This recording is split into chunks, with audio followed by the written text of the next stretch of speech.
Now then, today we had a problem with the washing machine.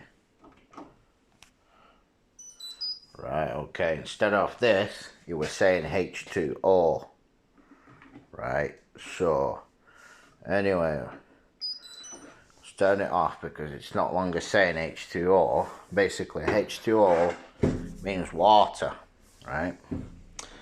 So, straight away, obviously you have to check whether the water tap's open. If it's open, everything's okay and that.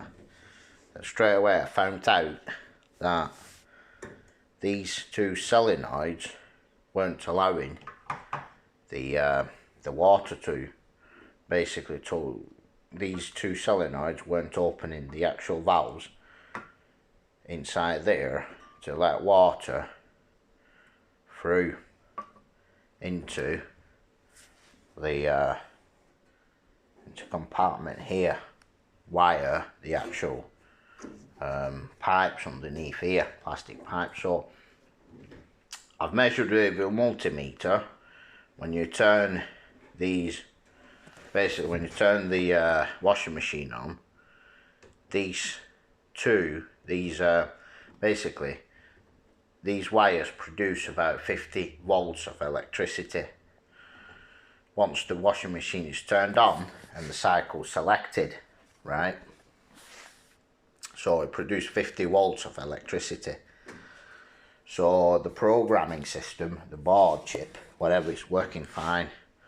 So what I've had to do then, after various times of testing it and stuff, I found out that basically, well, I've done a test with a multimeter, but I thought, you know what, just buy another part. So I bought another part to one of these water solenoids.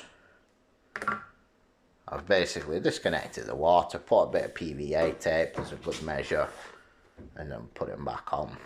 And then I turned the washing machine on, and basically that pretty much sorted the problem. At first they didn't want to basically to cancel the actual error by h2o, saying h2o, so ended up putting the water from the kettle and from the actual from the kettle inside into the drawer, shutting it and pressing continue on the setting here, pressing continue, and then all of a sudden the machine started working with no problems whatsoever.